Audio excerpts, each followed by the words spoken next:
우리 금주부터 한 달 정도 되리라 생각이 듭니다. 우리 학개서 말씀을 통해서 함께 은혜를 받기를 원합니다. 우리 학개서 첫 부분을 보게 되면 하나님께서 유다 백성들에게 하나님에게 아주 강한 경고의 말씀을 주고 계십니다. 이 경고의 음성을 듣게 된 대표적인 인물들 세 사람이 소개가 됩니다. 학개서를 기록한 축제라는 뜻을 갖습니다. 학개라는 뜻이 이게 절기 축제 때 무슨 관계가 있는 듯한데요. 그런 뜻을 가진 학개 선지자와 당시 또 살디엘의 아들 총독이라 총독 스룹바벨, 익숙한 이름이죠. 스룹바벨 성전 우리가 이렇게 많이 익숙하죠. 또 여호사닥의 아들 대제사장 여호수아입니다. 이건 모세 후계자 여호수아는 아닙니다. 동명이인이에요. 여호수아. 그래서 1절 말씀 보게 되면 다리오 왕 제2년 여섯째 달 곧 그 달 초하루에 하나님 말씀이 선지자 학개로 말미암아 스알드엘의 아들 유다 총독 스룹바벨과 여호사닥의 아들 대제사장 여호수아에게 임하니라. 이르시되, 이 학개 선지자는 아마 흙수저, 요즘 표현으로 말하면 흙수저가 아니었느냐. 왜냐하면 선지자들이 되게 소개되면 가문이 먼저 이렇게 같이 소개됐어요. 근데 그런 가문이 소개되지 않아요.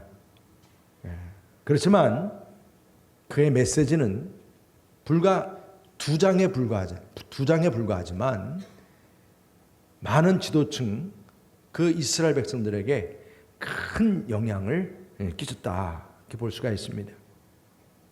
그리고 총독 스룹바벨은 이름이 바벨론, 그 당시 바벨론의 그 포로기였기 때문에 이름이 바벨론식이지 사실은 유대인이에요. 그리고 다윗 왕조입니다. 다윗 왕조. 여호와긴의 자손입니다. 페르시아 왕, 바사 왕이죠. 페르시아 왕 고레스가 임명한 총독입니다. 그리고 이 여호사닥의 아들 대제사장 여호수아는 이 스가랴 3장 8절에서 요사닥의 아들 예수아라. 사실 이스라엘 나라에서 예수아, 여호수아, 예수라고 하는 이름도 다 같은 맥락이죠. 같은 그런 사람이에요. 여호수아의 이 아버지 여호사닥은 대제사장 스라야의 아들이라. 그 아버지는 바벨론 포로시에 끌려갔던 것입니다. 그래서 이 여호수아가 왜 대단하냐면 대제사장 아론, 그 아론의 직계손입니다. 사실 이 스룹바벨이나 이 여호수아는 정말 이 유대의 백성에게는 대표적인 정치 지도자 또 제사장 이렇게 우리가 얘기할 수가 있습니다. 근데 기원전 538년경이라고 이렇게 얘기를 합니다. 이제 바사인 페르시아 왕 고레스가 이 세상적인 역사적인 이름은 키루스 왕이라고 그러죠. 이 고레스가 이 총독 스룹바벨을 5,000명 가까이 되는 이제 유대인들과 함께 이제 귀환을 시킵니다. 이게 정말 하나님의 역사죠. 그 귀환시키는 목적도 성전을 지으라는 거예요. 비용까지 다 대주겠다고 문서로 아예 그냥 작성을 했습니다. 그래서 이들은 처음 이제 복귀를 해서 신나게 성전을 짓고자 했죠. 그런데 지금 학개 선자가 말씀하는 이때는 520년도예요. 그러니까 538에서 520년도라서 이제 기원전이니까 거꾸로 우리 날짜를 생각해 보면 거의 18년 되는 상황인데, 18년, 16년 그렇게 많이 얘기를 해요. 아직까지 성전이 지어지지 않았다는 것입니다. 그래서 학개 선자는 이 게으름에 빠진 지도자 백성들의 행동을 지적하면서 하나님의 전을 부지런히 하루빨리 건축하도록 강력하게 이제 선포하게 됩니다. 그래서 이 학개서 말씀 보면 보통 선지자들이 얘기했던 사회적인 이슈, 우상 숭배, 이런 말 한마디도 나오지 않아요.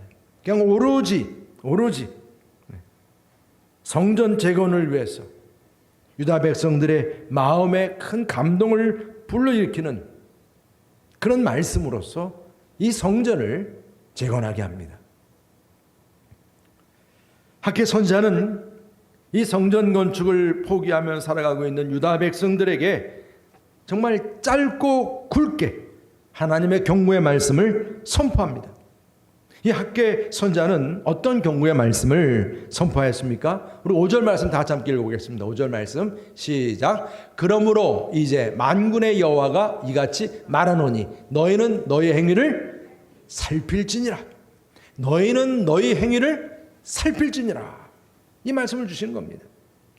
하나님은 포로 이후 이 백성들에게 어떤 행위, 지금 이 학개 선지자를 통해서 어떤 행위를 살피라고 말씀하고 계십니까?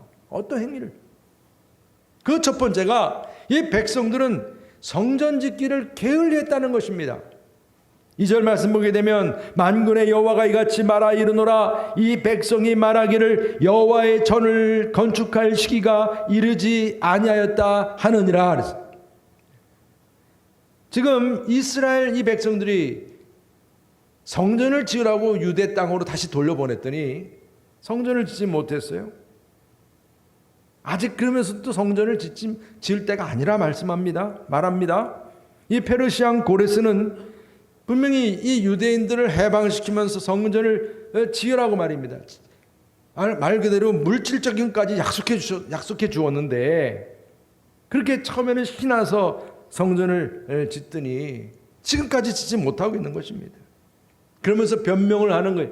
성전 지을 때가 아니라, 영어 표현으로 말하면 It is not time to be built라고 그랬어요. 성전 짓는 시간이 아직 되지 않았다. 시간이 되지 않았다는 겁니다. 이걸 두고 그렇게 시간 탓하고 있는 지금 이 백성들에게 게으르다. 이것을 지금 말씀하고 있는 거예요.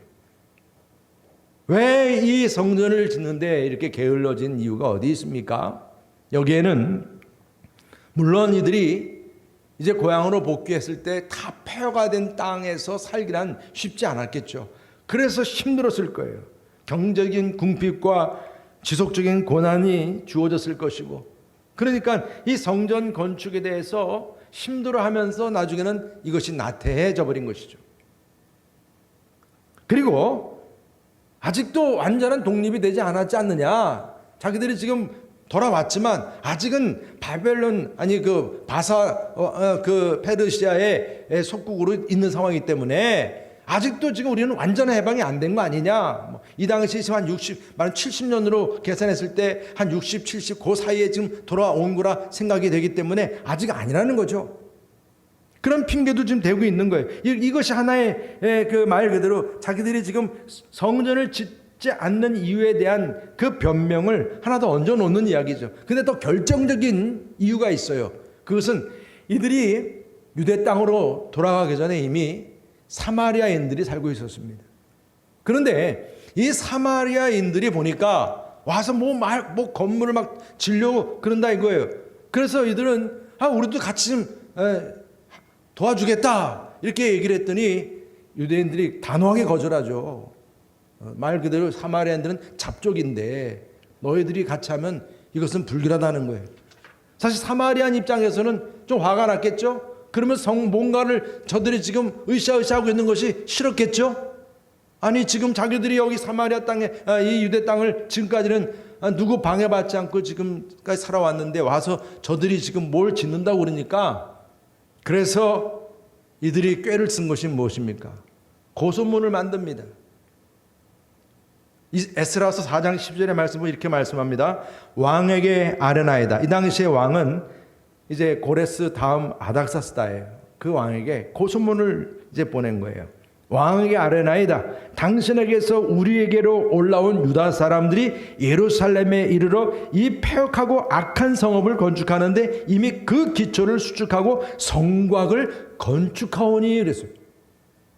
여러분, 지금 원래 이 고향으로 돌아오게 된 유다인들은 뭘 지으라고 지금 돌아온 거예요? 성전이에요, 성전. 근데 그 글자 하나만 딱 바꾼 거예요. 뭘 짓는다고 그랬어요?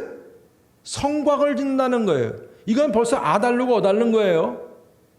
성곽을 짓는다고 하는 것은 이미 이것은 더 나아가서 그 다음에 또 이들이 뭐라고 얘기를 하냐면 이제는 이들이 이렇게 성곽을 짓고 나서 다시는 조공과 관세와 통행세를 바치지 아니하려고 합니다. 여러분 지금 그러지 않아도 이 페르시아 이 제국이 지금 정신없이 여러 가지 정치적인 복잡한 상황들이 있는데 이런 고소문이 올라오니까 뭐 이런 거를 뭐 자세하게 뭐 내세하고 뭐 그럴 겨를이 어디 있어요? 아니 무슨 이렇게 반역을 하려고 하는 이런 부분이 어디 있어? 그냥 단칼에 어떻게 했겠어요? 그러면 건축하지 못하게 하라. 건축하지 못하게끔 명령이 다시 떨어진 거예요. 그러니까 여러분 이게 사실 여러분 참 묘한 거죠. 유대인들이 성전을 짓긴 져야 되는데 성전 짓는 게 쉬웠겠어요? 어렵겠어요? 어려웠겠죠. 그러나 져야 되잖아요. 우리의 믿음의 우선순위는 성전이니까. 그런데 막상 지려고 하니 힘든데 거기 어떤 일이 주어진 거예요? 지금 저 바사 왕국에서 다시 성전을 짓지 말라 그러니 속으로 뭐라 그러는 속으로는 옳다. 잘 됐구나. 이거죠. 그러면서 그때부터 이 성전은 이제 밑둥 기초만 딱 만들어 놓고 난 다음부터 이제는 성전이 16년 18년 그때 될 때까지 지금 학계 선자가 이렇게 말씀을 전할 때까지 성전이 지어지지 않았던 것입니다.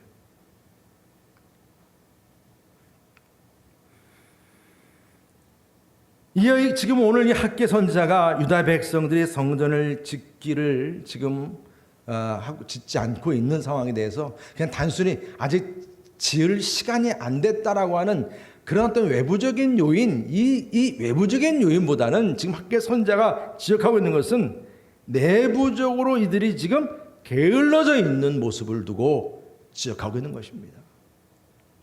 게으름이라고 하는 행동은 뭔가 일처리가 늦추어지고 머뭇거리는 행동을 말합니다. 그렇죠? 우리들의 삶에 있어서도 이 게으름은 나쁜 버릇입니다.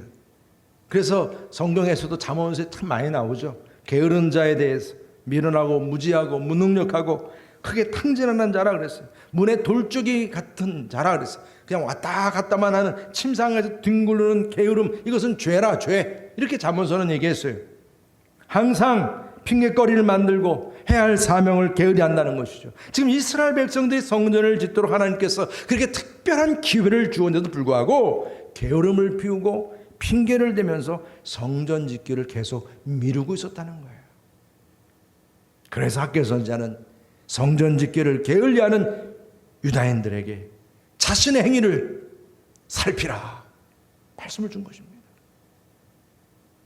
그리고 또한 두 번째로는 백성들은 자신들의 집을 짓는 데는 부지런했다는 것입니다. 우리 3절 4절 다 같이 함께 읽어보겠습니다. 3절 4절 시작. 여호와의 말씀이 선지자 학개에게 임하여 이르시되 이 성전이 황폐하거늘 하였거늘 너희가 이때에 판벽한 집에 거주하는 것이 옳으냐. 아멘. 여러분 이스라엘 백성들은 오랫동안 이 성전 짓기를 미루다가 이젠 이 성전이 황폐해졌다. 황폐해졌다. 분명히 성전의 기초는 지어졌지만 벽돌 어느 정도는 쌓았겠죠. 그러나 그 그만둔 그 지역의 수풀이 무성한 모습을 우리가 상상할 수가 있습니다. 건물 짓다가 부도가 나면 그 멈춰진 건물들 얼마나 흉물스럽게 서 있습니까? 그러기를 지금 16년, 18년 지금 이렇게 지내온 겁니다. 그런데 그렇게 성전은 황폐해 있는데 백성들의 삶은 달랐다는 거예요. 판벽한 집에 거주하였다. 여기 판벽한 집이라고 하는 것은 지붕이 덮인 상태의 호화로운 백향목으로 아름답게 튼튼하게 지은 꾸며진 집이에요. 이들이 여러분 바벨론 문화에서 살았기 때문에 집이 어떤 모양으로 잘 지어지는지를 잘 배웠을 거 아니겠어요. 그리고 여러분이 이렇게 지금 5천 명 가까이 돌아온 이들은 그냥 아무나 돌아온 게 아닐 것입니다. 어느 정도 기득권이 있는 사람들, 힘 있는 사람들, 기술이 있는 사람들이 다 돌아온 거예요. 그러니까 자기들의 집을 짓는 데서는 아주 부지런히 빠르게 튼튼하게. 하나님의 집은 추락했는데도 백성들이 사는 집은 완전한 모습을 갖추고 있는 거예요. 화려한 모습까지도 갖추고 있는 거예요. 그런데 말씀을 보니까 그들이 집을 짓는 데는 영어 표현에서 이렇게 표현이 돼요. too busy. 아주 빨랐다는 얘기. 바쁘게, 빠르게. 부지런 떨었다는 얘기입니다. 유다 백성들은 하나님의 성전이 황폐하게 되었으나 자신들의 집을 호화롭게 꾸미고 그런 부분에 있어서는 아주 부지런했다는 이 팩트예요. 이게 바로 지금 학개 선자가 말씀을 전하는 상황 속에서 주어져 있는 이 백성들의 모습이었습니다. 이들이 건축하지 못하는 이유가, 성전을 세우지 못한 이유가 단지 경제적으로 궁핍해서가 아니라 정치적인 여건 때문도 아니고 자기의 욕심을 먼저 챙기겠다고 한 그것에 빨랐다는 얘기예요. 여러분, 사실 부지런하다고 하는 것이 잠언서에서는 참 긍정적으로 많이 쓰이죠. 잠언 10장 4절 말씀 보게 되면 손을 느리게 놀리는 자는 가난하게 되나 부지런한 자의 손은 부하게 만든다. 물론 우리가 부지런하게 사는 것이 중요하긴 하지만 부지런함이라고 해서 무조건 다 좋은 게 아니에요. 왜냐하면 방향성에 문제가 있습니다. 삶의 방향성이 무엇이고 우선순위가 무엇이냐에 따라서 이 부지런함은 위험할 수도 있다는 것이죠. 여러분, 고속도로에 들어섰는데 길을 잘못 들어서게 되면 빨리 가면 빨리 갈수록 더 괴로운 거예요. 더 괴로운 것입니다. 포로 후에 유대인들은 아버지의 집은 형편없고 아주 황폐화됐고 부족함 투성이인데 자신들의 사는 집은 풍성하고 부지런함을 떠는 그 모습, 그 소위를, 그 행위를 살피라는 것입니다. 사실 참 우리들을 돌아봐도 그렇지 않아요? 우리가 사는 집에 무슨 문제가 생기면 그냥 빨리빨리 우리는 돌아보잖아요. 어떻게 또 문제가 생기면 그걸 빨리 해결해 보고 남들 보기에도 문제 없게끔 또 수리를 해야 되고, 우리는 그렇게 우리 집에 대해서는 신속합니다. 그런데 교회에 문제가 생기면 이게 남의 문제처럼 생각이 되는 거예요. 누군가 그냥 하겠지 내버려 두는 거예요. 문제가 생겨도 또 몰라요. 관심도 없어요. 이런 문제죠. 돈이 들어간다 그러면 재정부에서 알아서 해주겠지. 서로 미루다가 여러분, 교회가 이 시대 가운데서 앞서가는 교회가 될 수 있기를 주님의 이름으로 축복합니다. 그런데 그러지 못하는 교회가 되니까 정말 이 교회가 현 시대에서 너무나 적응이 안 되는 그러한 교회로 전락하고 마는 모습들을 보게 됩니다. 오늘 주님은 나의 개인적인 욕심의 문제를 해결하는데 빠르기보다는 하나님의 일이요 주님의 성전의 일을 해결하는데 빠를 수 있기를 원하십니다. 하나님의 성전을 위해서 부지런히 사명을 감당할 수 있는 저와 여러분들, 우리 모두가 될 수 있기를 주님의 이름으로 축복합니다. 그러면서 또 한 가지 이제 우리가 깨닫게 되는 것은, 우리 백성들은 삶의 우선순위가 잘못됐다는 것을 오늘 말씀 가운데서 분명하게 지적을 하고 있는 것입니다. 이스라엘 백성들은 포로 후에 귀환해서 열심히 살았지만 하나님께서 보시기에는 우선순위가 잘못되었다는 거예요. 그래서 그에 대한 대가가 있다는 거예요. 그 대가가 무엇입니까? 우리 6절 다 같이 함께 읽어보겠습니다. 6절 시작. 너희가 많이 뿌릴지라도 수확이 적으며 먹을지라도 배부르지 못하며 마실지라도 흡족하지 못하며 입어도 따뜻하지 못하며 일꾼이 삭슬 받아도 그것을 구멍 뚫어진 전대에 넣음이 되느니라. 아멘. 하나님은 나의 집을 짓지 말라는 것이 아닙니다. 여러분, 우리가 잘 사는 것 그거 가지고 뭐라고 그러신 게 아니에요. 하나님의 전을 우선으로 하는 신앙을 지금 강조하고 계세요. 유대인들은 이기적으로 빗나간 자기 사랑에 집중해서 성전을 짓는데 게으름에 빠져버린 거예요. 주님의 전을 우선 갖추지 않고 말입니다. 나의 삶이 형통하기를 바라는 그런 모습, 오늘 밑빠진 독에 물붓기라는 거예요. 유다 백성들은 그렇게 열심히 일해도 소득이 적었고 그렇게 먹고 마셔도 행복하지 않았다는 겁니다. 집에 도둑이 들어온 것처럼 재물을 모으려 해도 모이지 않았다는 거예요. 하나님을 속으로 했던 그 유다 백성들의 가증스러운 그 변명이 결국은 자신을 속이는 결과를 낳게 되었다는 것입니다. 그것은 하나님을 즐거이 섬기려 하지 아니하고 성전 건축을 소홀히 한 결과로 하나님보다는 자신의 이익을 먼저 챙기려는 그 탐욕의 결과 우선순위의 문제를 오늘 학계 선자는 분명하게 지적하고 있습니다.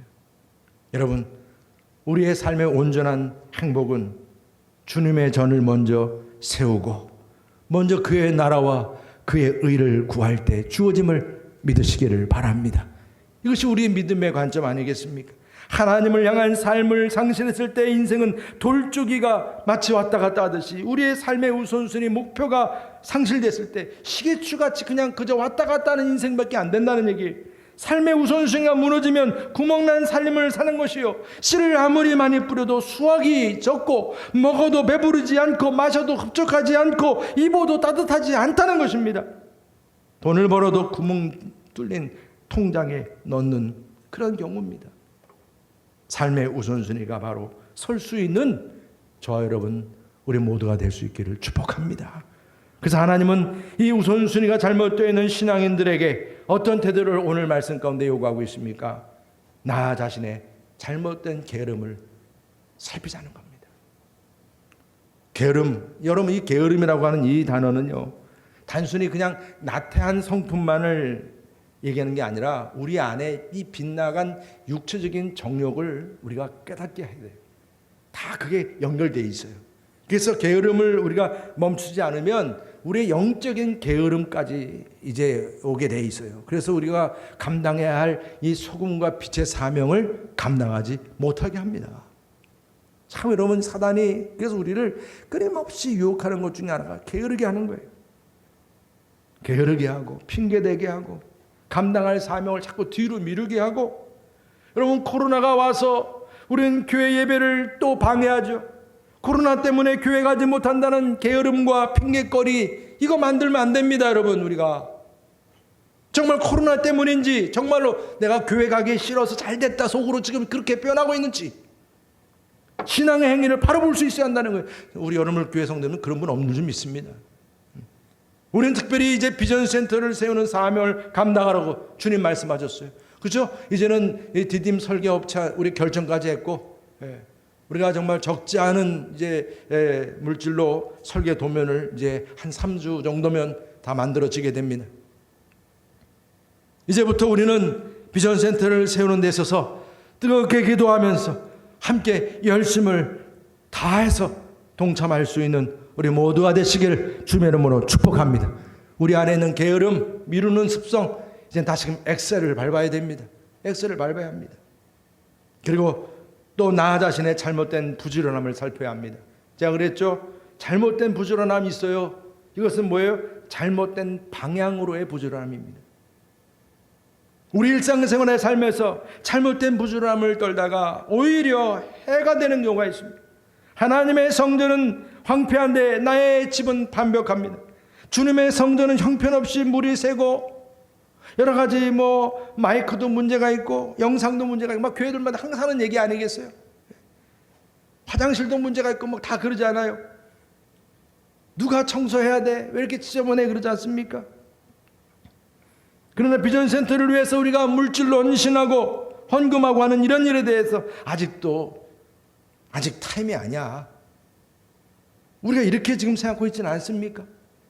주님의 성전을 세우며 비전센터를 세우는데 진정으로 부지런히 살피면서 돌아보면서 헌신할 수 있는 우리 모두가 될 수 있기를 주님의 이름으로 축복합니다. 그러면서 우리 자신 모두가 우리의 삶의 잘못된 우선순위를 살필 수 있기를 축복합니다. 내가 살아가는 방식, 집에서 누리고 있는 일들, 자녀들에게나 나 자신이 누리고 있는 모든 것들이 주님의 전과 주님의 사업보다 더 우선적인 것이냐 아니냐. 어떤 일을 시작할 때 잠깐 멈추고 이 일이 정말 하나님의 나라와 의를 위해서 우선순위가 되는지를 한번 따져볼 수 있는 그 모습. 하나님께서 우리에게 비전센터를 세우라고 말씀하신 것 얼마나 이것이 감격이고 감사한 일입니까?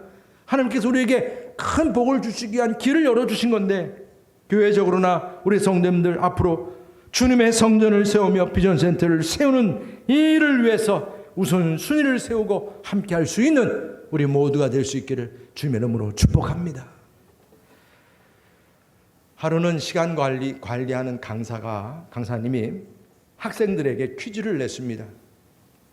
그는 큰 항아리를 가져와서 이제 그 항아리에다가 주먹만한 큰 돌들을 집어넣기 시작했어요. 이제 항아리에 돌들이 가득 찼습니다. 그 학생들에게 물었습니다. 항아리가 가득 찼습니까? 물었어요. 그 학생들이 뭐라고 대답했을까요? 네, 그랬어요. 대답했습니다. 그랬더니 그 강사님이 자질한 자갈돌을 또 가져와서 그 항아리에 채우기 시작했어요. 막 흔들어서 다 아구까지 채우게 됐어요.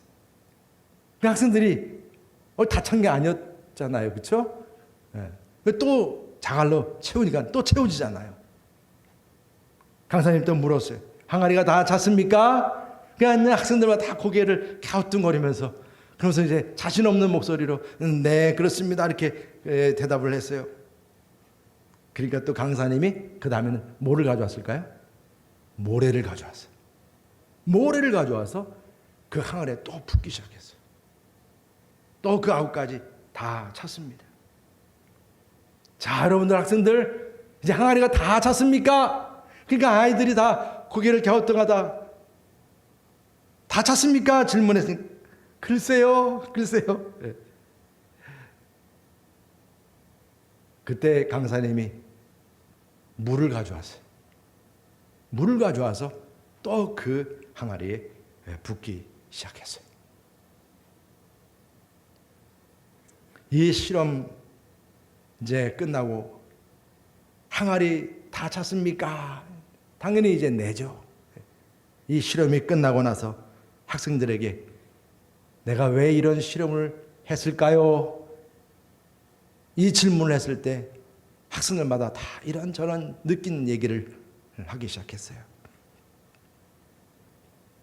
이때 강사가 마지막으로 이런 답을 했습니다. 만약 당신이 큰 돌을 먼저 넣지 않는다면 영원히 큰 돌을 넣지 못하게 됩니다. 여러분에게 인생이라는 그 항아리 속에 가장 먼저 넣어야 할 큰 돌이 무엇이냐? 이게 우선순위예요. 우리 인생의 우선순위. 우선순위에 따라서 우리 인생의 항아리에 차오르는 내용물이 달라집니다. 우선순위에 따라서 우리 신앙생활의 그 항아리도 차오르는 내용이 달라집니다. 주님께서 여러분을 교회와 하나님 나라를 위해서 다음 세대를 위해서 세대 간의 소통과 이웃의 소통을 위해서 이렇게 참 비전 센터를 세우라고 말씀하셨습니다. 우리들은 모두 한 마음으로 이 귀한 사명 우선순위로 두고 믿음의 항아리에 큰 돌을 채울 수 있기를 축복합니다. 우리의 삶의 우선순위가 무너지는 게으름, 잘못된 부지런함 우리가 다시금 살펴보고요. 우리가 주님 말씀 앞에서 하나님 앞에서 주님의 음성이 우리의 삶의 1순위가 되고 주님의 교회가 우리의 가장 큰 소망이고 우선순위가 될 수 있기를 축복합니다. 이제부터 주님의 교회를 세우고 또 비전센터를 세우는 이 모든 일들 우리의 삶 속에 우선순위가 되어서 진정한 부지런함을 보일 수 있는 저와 여러분들 우리 모두가 될 수 있기를 주님의 이름으로 축복합니다. 할렐루야. 우리 시간에 다 같이 함께 우리에겐 소원이 하나 있네. 교회를 향한 우리의 마음, 정말 이 땅의 진정한 희망, 진정한 소망, 유일한 소망, 우리 교회를 향한 마음 찬양하도록 하겠습니다. 우리에겐 소원이 하나 있네. 주님 다시 오실 그날까지 우리 가슴에 새긴 주의 십자가 사랑 나의 교회를 사랑해 하네. 그렇습니다. 주의 교회를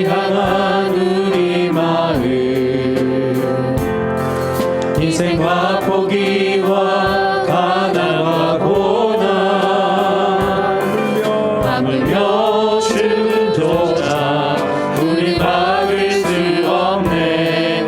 우리 교회는 이 땅에 임하. 교회를 교회되게 예배 예배되게 우리 사용하소서. 진정한 부흥의 날 오늘 임하도록 우리 사용하소서. 우리에게 소원이 하나인데 주님 다시 오실 그날까지 우리 가슴에 새긴 주의 십자가 사랑 나의 교회를 사랑해 하네. 주의 교회를 향한 우리 마음 희생과 포기와 가난과 고난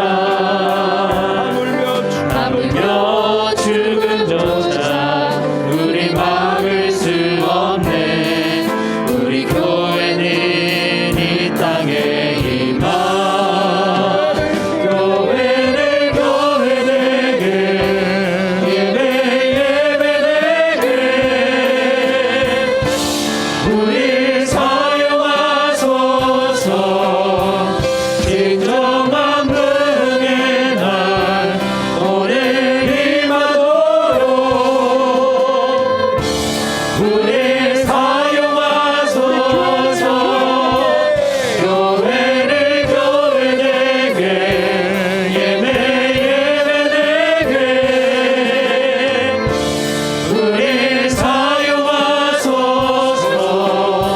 진정한 부흥의 날 오늘 임하도록